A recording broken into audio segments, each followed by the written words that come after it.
It's past midnight in the garage, and you're more awake than you've been all day. There's a project on the bench nobody asked you to build that pays you nothing, and you can't make yourself stop. Now rewind 12 hours. Same person, at the desk you're actually paid to sit at, staring at a stapled list of tasks. And you can barely start. People have a word for that second version of you. Lazy. Checked out. Lost your drive. Here's what none of them can explain: how the same person is both. By the end of this, you'll know the three conditions your drive actually runs on, and the one question that tells you if a job will ever get your best. You didn't lose your drive. You've never once lost it. What you have is an engine that only turns over under specific conditions. Call it the ownership motor. It doesn't run on the work. It runs on owning the work. And most jobs hand you everything except the part that starts it. You can usually find where this started.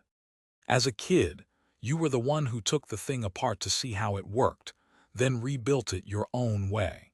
Handed instructions, you'd read them once, set them down, and do it differently. Not to be difficult, but because the version you'd figured out yourself was the only one that felt like yours. You learned something early that most systems never account for. You don't work best when you're told what to do. You work best when you're handed a problem and left to find the how. So here's what the motor runs on: three things. You own the outcome. It's yours to get right or get wrong. You own the method. Nobody hands you the steps. And there's a measure that actually means something, a result you'd care about even if no one was watching. A person with all three will work through the night for free. Remove them one at a time from that same person, and you can watch the motor die. And here's the part nobody tells you: owning the method isn't a quirk, it's the reason you're good. In 1971, a researcher named Edward Deasy gave people a puzzle they genuinely enjoyed. Then he started paying them to solve it.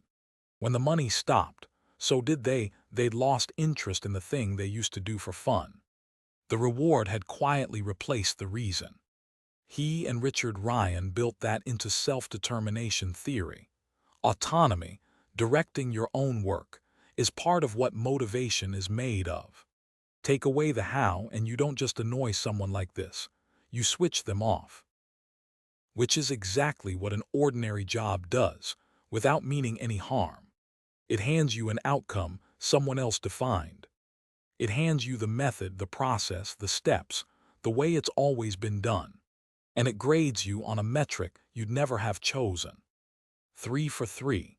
So the motor won't start, and everyone reads that the same way. The review says you lack initiative. Your own head says something worse. Maybe I really am lazy. Maybe there was less in me than I thought. That's the cost that actually hurts, not that they believe it, that you start to. But look at where you are tonight. The drive they said you lost is running at full power, on something nobody assigned, nobody's paying for, and no one will ever grade. It never left, it was never even low.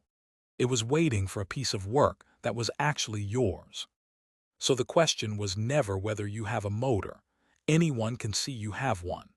The only question is where it's pointed right now.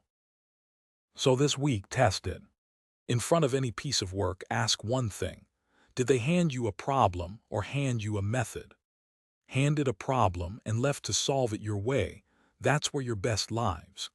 Handed a method to run, that's where you'll look lazy every time, and it won't be a flaw in you. And if you ever get to ask for one thing, don't ask for more money. Ask for the metric that matters and the freedom to hit it your own way. Then watch what starts.